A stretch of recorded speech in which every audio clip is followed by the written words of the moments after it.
What's up, guys? This is Sim with Vengeance, and I am back here with another MLB 15 The Show, Chicago Cubs franchise. And today, the Cubs are taking on the White Sox. We had to do this yearly matchup every single year, the Battle of Chicago. The South Side versus the North Side, the Windy City Showdown, however you want to call it, you know. But we are standing at 58-32, the best record in the bigs. Obviously, with the players we signed and how much we're improving as a team, you kind of expected it, right? So, actually, I wanted to talk to you guys a little bit of news that happened today. Actually,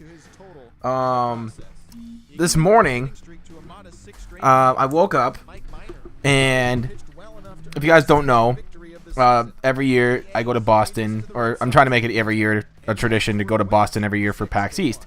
And this morning, like, my heart stopped. I was ready to edit this video. I just imported it into Vegas, and I'm just, all of a sudden I checked Twitter, and all of a sudden, like, PAX East, everybody's going fucking nuts, right? So,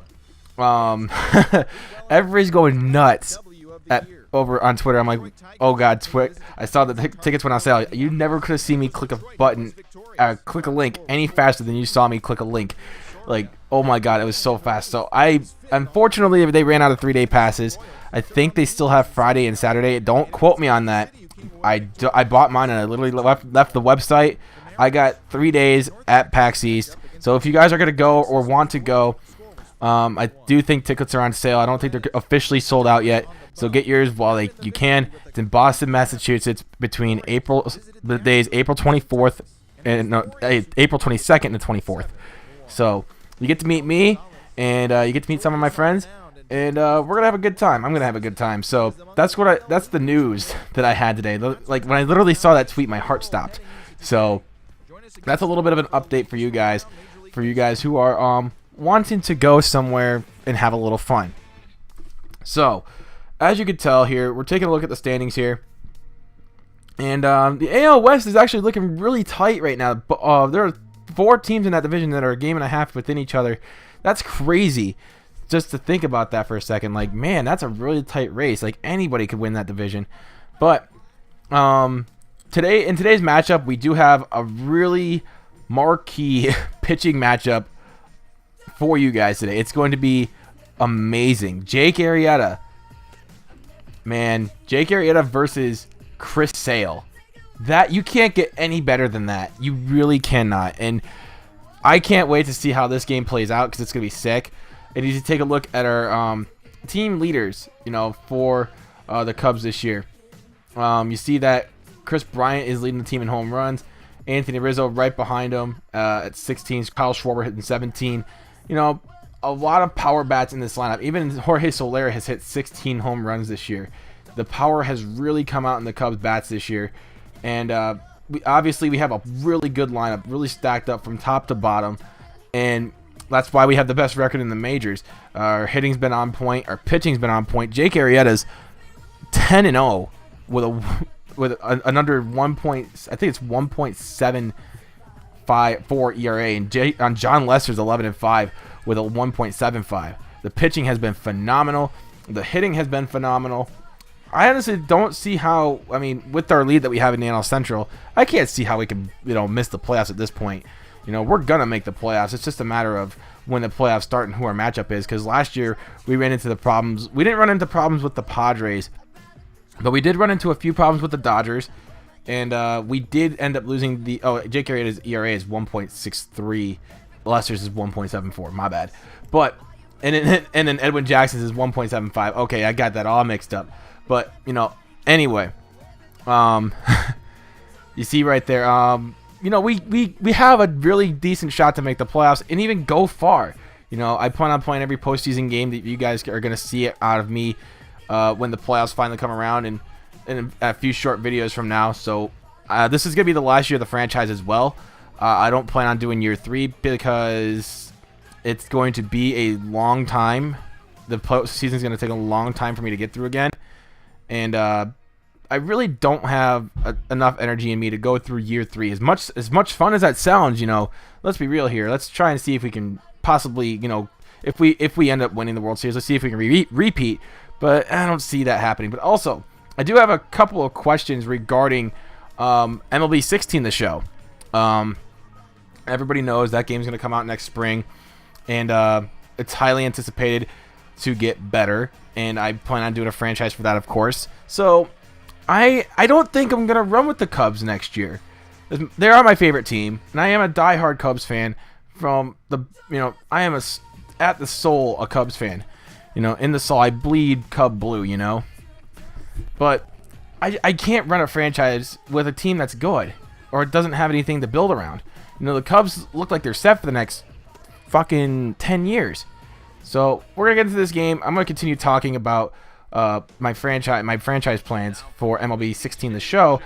But also, I want to just talk about like what I want out of my franchises, obviously.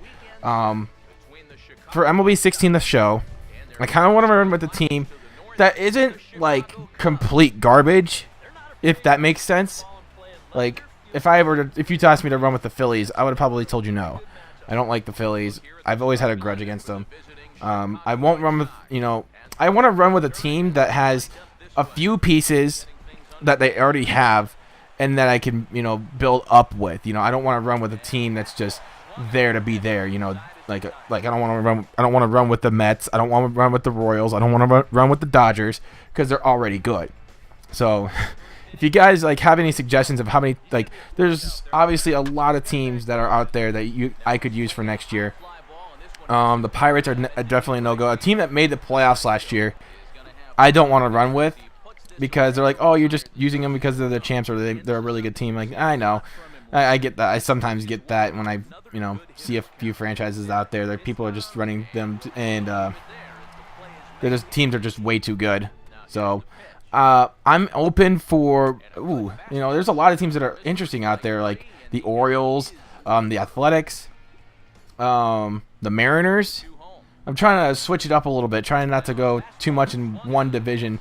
Like, I don't want to stay in the NL. I don't want to stay in one league either. I don't want to stay in the same division. I want to try and expand out a little bit, try and experiment with some teams, and try and make it a little bit more fun for you guys.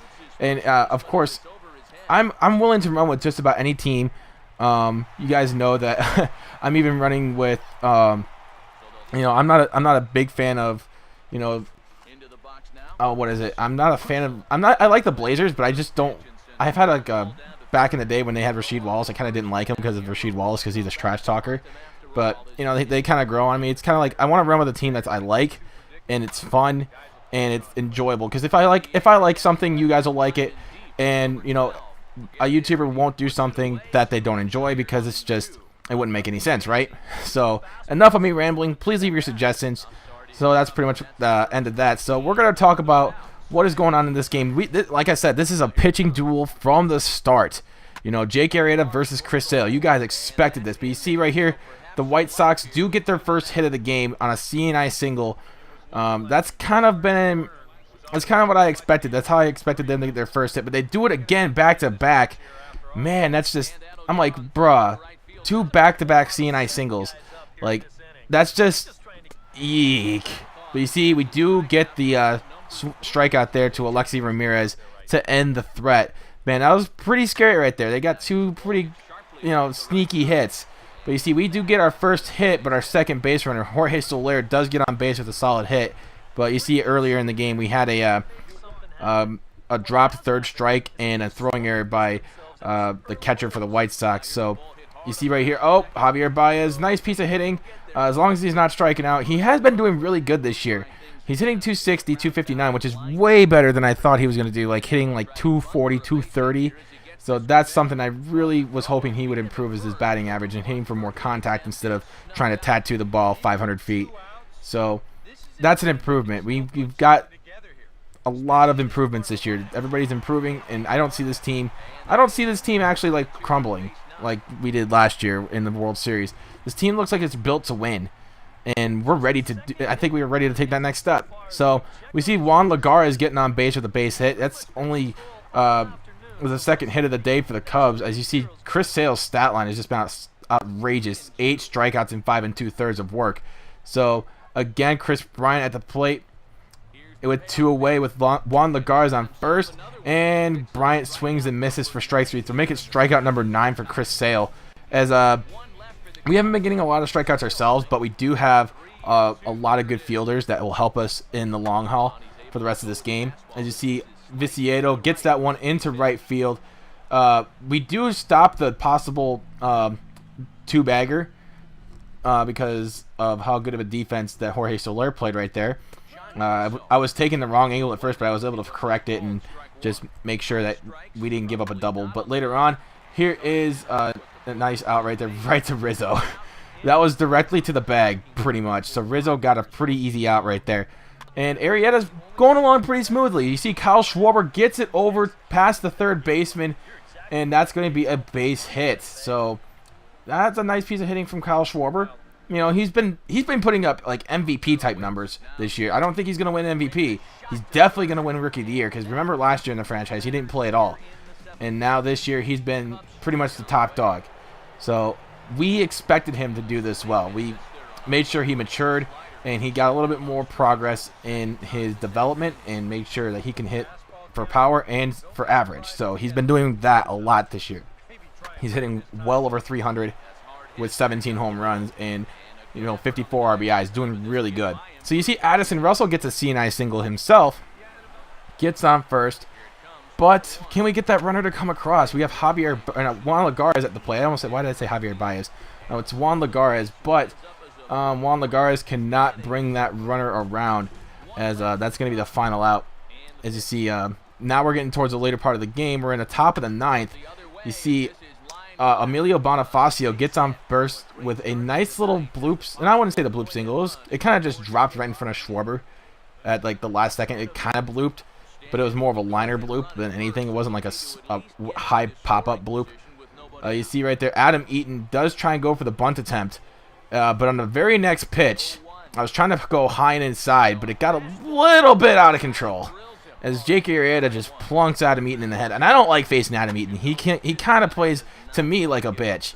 And I hate it. It's smart. It's small ball. It's smart for him. It's his playing style. But I obviously hate facing Adam Eaton for a lot of reasons. So you see right there, Melky Cabrera gets a 2 RBI triple here in the top of the ninth with 2 away. And that just kills Jake Arrieta's chance for a shutout. But you see, we do get out of the inning right there, but we don't get out of it cleanly. But we do have the bottom of the ninth, just like Jake Arrieta. Chris Sale's getting tired as well. You see Chris Bryant driving this one into right field. Nice solid hit, and he's going to end up on second with a double. And that is a nice way to start off the top of the ninth. They're going to pull Chris Sale after that hit right there. So the White Sox bullpen hasn't really been the best this season. They've been relying a lot of their starting pitching. You see Anthony Rizzo coming up with a base hit as well, but we're going to try. Nope, we're not going to try. We're not going to try and score. That would have been a huge risk, especially with this part of the lineup right here. You see Kyle Schwarber at the plate. They face the 3, 4, 5 hitters in the bottom of the ninth, and that just spells disaster as the Cubs walk off 3-2. And man, when you get the 3, 4, 5 hitters, it is the scariest thing in the bottom of the ninth. It really is. And the Cubs end up taking the win, sneaking out with a 1-run victory over the Chicago White Sox as Kyle Schwarber hits a game-winning walk-off 3-run home run. And the Cubs improved to 59-32. And we're going to try and push forward towards the postseason even more. Kyle Schwarber did not get player of the game. Jake Arrieta did. I feel like it should have gone to Schwarber because he got a couple hits and that game-winning home run right there. But anyway, that is today's video. If you guys enjoyed, please drop a like. And if you saw something that you really liked, make sure you put it in the comment section. I'm always gonna respond to comments. I always like seeing you guys comment in the videos and stuff because you guys are awesome. But until then, my name is Sin with Vengeance. You guys have been amazing as always. You guys are like the best supporters in the world. We're almost to 6,000 guys. I cannot wait to hit that mark. Until then, I am out. Peace.